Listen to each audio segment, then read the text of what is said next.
बहुत से लोग बीफ पुलाव बनाते वक्त ये शिकायत करते हैं कि या तो गोश्त सख्त रह जाता है, पुलाव में वो असली हैदराबादी खुशबू नहीं आती।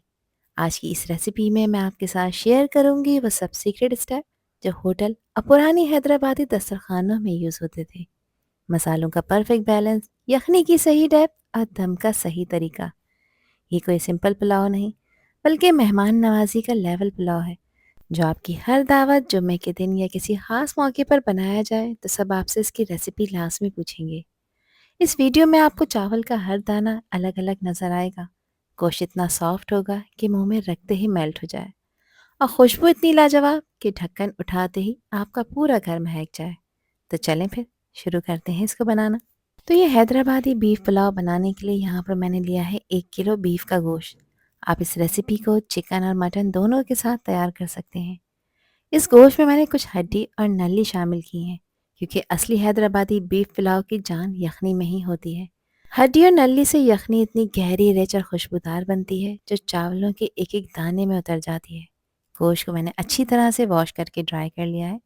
अब इसको एक खुले बर्तन में यखनी को बनाएंगे, तो सारा गोश्त मैंने इसमें डाल दिया है। और अब इसमें 1 टेबल स्पून मैं नमक शामिल कर रही हूँ। नमक आप हमेशा अपने टेस्ट के अकॉर्डिंग ऐड करा करें। 1 टीस्पून मैंने साबित काली मिर्चें डाली हैं। इसके अलावा 10 से 12 लौंगों का इस्तेमाल किया है। साथ ही इसमें मैं शामिल कर रही हूँ 2 तेज़पत्ते, और तेज़पत्तों को इसमें तोड़कर ऐड करेंगे। 6 से 7 सब्ज़ इलायचियाँ मैंने इसमें शामिल की हैं। इसके अलावा 2 बड़ी काली इलायची का भी इस्तेमाल कर रही हूँ।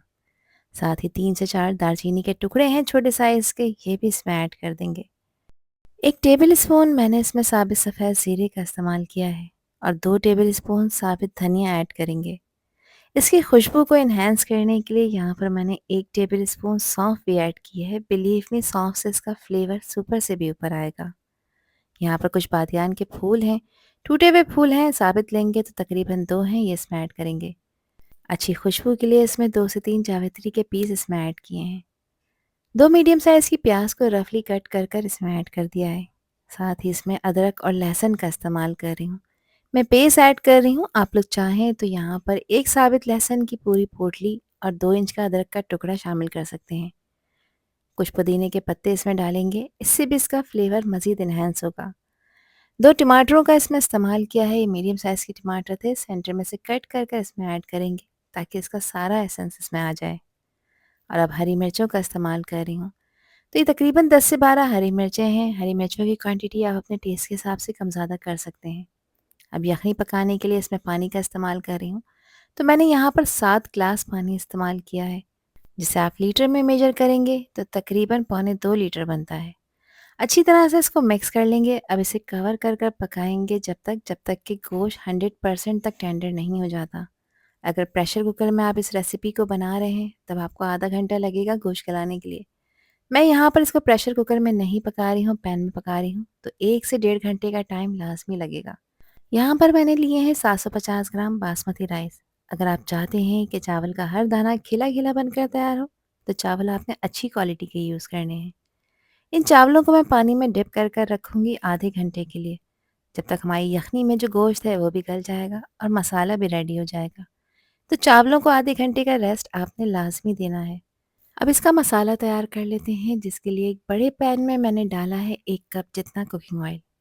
यहाँ पर 3 बड़े साइज़ की प्याज थी, और प्याज को मैंने बारीक स्लाइस में कट किया है। प्याज को इसमें फ्राई करेंगे। अच्छा, यहाँ पर प्याज को आपने ज़्यादा डार्क गोल्डन कलर नहीं देना, बस इसको हल्का सा ही गोल्डन कलर देंगे, जिससे पुलाव का कलर बेहद खूबसूरत आएगा। जब यहाँ पर प्याज फ्राई हो जाएगी तो कुछ साबित गरम मसाले हैं, जिसमें 1 टीस्पून है साबित काली मिर्चें, 1 टीस्पून ज़ीरा है, 1 दालचीनी का टुकड़ा है, 10 से 12 लौंगे हैं, 2 बादियान के फूल हैं, 2 साबित काली इलायचियाँ हैं। इसके अलावा 5 से 6 सब्ज़ इलायचियों का भी इस्तेमाल किया है। अब इन मसालों को भी प्याज के साथ कुछ सेकंड्स के लिए फ्राई कर लेंगे। 2 तेज़ पत्ते भी मैं इसमें ऐड कर रही हूँ। देखें, गरम मसाले तो यखनी में भी ऐड किए हैं, मगर यहाँ जो मैं साबित गरम मसाले डाल रही हूँ वो यखनी के मसाले के लिए हैं। अब यहाँ पर देखें, प्याज पे एक अच्छा खूबसूरत सा गोल्डन कलर आ चुका है। अब इस पॉइंट पर मैं इसमें 1.5 टेबल स्पून अदरक लहसुन का पेस्ट ऐड कर रही हूँ। प्याज को ज़्यादा डार्क कलर नहीं देना है, वरना पुलाव का कलर भी अच्छा नहीं आएगा। अदरक लहसुन को अच्छी तरह से इसमें भूनेंगे तकरीबन 1 से 2 मिनट के लिए, ताकि इसका कच्चापन ख़त्म हो जाए। यहाँ 8 से 10 मैंने हरी वाली मिर्चों का पेस्ट बनाकर इसमें ऐड किया है। देखिए, इसमें मैं कोई भी और मिर्चों का इस्तेमाल नहीं करूँगी, जो भी स्पाइसीनेस आएगी वो हरी मिर्चों से ही आएगी। 1 टेबल स्पून मैंने इसमें क्रश हुआ हुआ धनिया ऐड किया है और 1 टीस्पून मैंने इसमें ज़ीरे का पाउडर शामिल किया है। अच्छी खुशबू के लिए इसमें हाफ़ टी स्पून मैं जायफल जावित्री का पाउडर ऐड कर रही हूँ। ये मेन इंग्रीडिएंट है हमारे हैदराबादी यखनी पुलाव का। इससे इसकी खुशबू और इसका टेस्ट सुपर से भी ऊपर हो जाएगा। अच्छी तरह से इसको मिक्स कर लेंगे और मसालों को 1 से 2 मिनट के लिए इसमें फ्राई करेंगे ताकि इनका कच्चापन ख़त्म हो जाए। यखनी में जो गोश्त डाला था वो यहाँ पर कंप्लीटली टेंडर हो गया है। यखनी को मैंने छान लिया है, गोश्त को अलहदा कर लिया है और यखनी को एक अलग बर्तन में रख लिया है। अब गोश्त को भी मसाले के साथ कुछ देर के लिए भून लेंगे ताकि इसमें मसालों का फ्लेवर एब्ज़ॉर्ब होना शुरू हो जाए। 1 कप दही था जिसको मैंने अच्छी तरह से फेंट लिया है, ये इसमें ऐड करेंगे। दही डालते वक़्त गैस का फ्लेम हमेशा लो कर दिया करें या ऑफ़ कर दिया करें ताकि इसमें लम्प्स ना बने। दही इस हैदराबादी पुलाव को एक रिच और क्रीमी टेक्सचर देगा। दही की भुनाई कर लेंगे जब तक कि इसमें से ऑयल सेपरेट ना नज़र आ जाए। अब यहाँ पर देखें ऑयल अलग हो गया है मसाले से। अब इस पॉइंट पर इसमें कुछ इमली और आलू बुखारे मैंने ऐड किए हैं, जिसकी क्वांटिटी आप अपने टेस्ट के हिसाब से कम ज़्यादा कर सकते हैं। 7 से 8 मैंने आलू बुखारे लिए थे और 5 से 6 इमली के दाने इसमें ऐड किए हैं। कुछ हरी मिर्चों का भी इसमें इस्तेमाल कर रही हूँ, तो साबित हरी मिर्चें इसमें शामिल करेंगे जो कि तकरीबन 6 से 7 हैं। अच्छी तरह से इसको मिक्स कर लेंगे और ये मसाला अब बिल्कुल रेडी हो चुका है। अब देखिए यखनी को जो मैंने अलहदा किया था उसको मैंने छान लिया था ताकि जो इसमें गरम मसाले डाले थे वो इसमें ना आए। अब यखनी इस पॉइंट पर इसमें ऐड करेंगे मगर सारी यखनी का इस्तेमाल नहीं करना। क्यों नहीं करना ये मैं आगे आपको बताती हूँ। अब इसको कवर करेंगे और यखनी में बॉयल लेकर आएंगे। चावलों को डिप हुए हुए आधा घंटा कंप्लीट हो चुका है और यखनी में भी बॉयल आ चुका है। अब इस पॉइंट पर मैं इसमें चावल ऐड कर दूंगी। चावलों का एक्स्ट्रा पानी मैंने फेंक दिया है और इसमें ऐड किया है। चावल इसमें डालने के बाद यखनी का लेवल आपने चेक करना है। हमेशा यखनी चावलों से 1 इंच ऊपर रहनी चाहिए जिससे आपके चावल का हर दाना खिला-खिला बनकर तैयार होगा। अब यहाँ पर इसमें मज़ीद यखनी मैं ऐड कर रही हूँ और यखनी चावलों से 1 इंच ऊपर रहनी चाहिए। अक्सर लोग यही गलती करते हैं कि वो ज़्यादा पानी या यखनी का इस्तेमाल करते हैं जिसकी वजह से चावल टूट जाते हैं या चिपचिपे रह जाते हैं। अब इस पॉइंट पर इसका नमक आपने लाज़मी चखना है। नमक मुझे यहाँ पर कम लग रहा था तो मैंने 1 टेबलस्पून मज़ीद ऐड किया है। नमक आप अपने टेस्ट के अकॉर्डिंग ऐड करिएगा।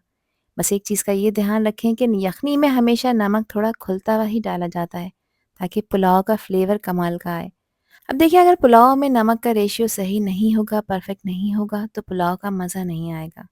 अच्छी तरह से इसको मिक्स कर लेंगे मगर बार-बार आपने इसको नहीं चलाना वरना चावल टूट जाएँगे। हाई फ्लेम पे इसको पकाएँगे इतना कि यखनी का पानी इसमें ड्राई हो जाए और इस तरह से बड़े-बड़े बबल्स आना शुरू हो जाएँ। तो बस ये साइन है कि अब आपने इस पुलाव को दम पर रखना है।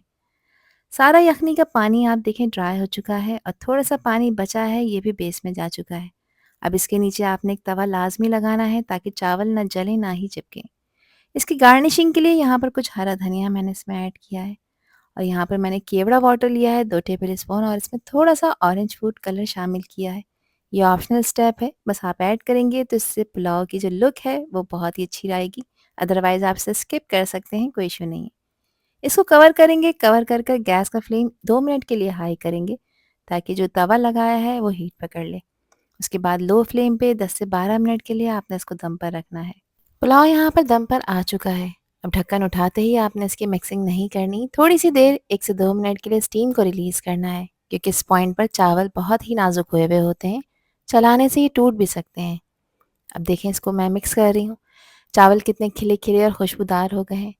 अब बस इन्हें हल्के हाथों से मिक्स करना है, ज़्यादा चलाना नहीं है ताकि चावल ना टूटें। अब एक खूबसूरत से प्लेटर में मज़ेदार गरमा-गरम इस हैदराबादी यखनी पुलाव को मैं सर्व कर रही हूँ, जिसमें चावल का हर दाना और हर बाइट खुशबू से भरा हुआ है। और यही वो मोमेंट है जहाँ पुलाव अपनी पूरी खुशबू और शान के साथ नज़र आता है। इस गरम-गरम यखनी पुलाव को फ्रेश सैलेड और रायते के साथ एंजॉय करें और मुझे कमेंट सेक्शन में लाज़मी बताएँ कि ये रेसिपी और वीडियो आप लोगों को कैसी लगी। आई होप कि ये वीडियो आप लोगों को पसंद आई होगी। पसंद आई हो तो कमेंट सेक्शन में अपना प्यारा सा फीडबैक मुझे लाज़मी शेयर करिएगा और चैनल पर न्यू हैं तो चैनल को भी ज़रूर सब्सक्राइब कर दीजिएगा। आपसे फिर मिलूँगी इंशाल्लाह एक न्यू वीडियो में एक न्यू रेसिपी के साथ। जब तक हादिया को दीजिए इजाज़त। अल्लाह हाफ़िज़, अल्लाह निगहबान।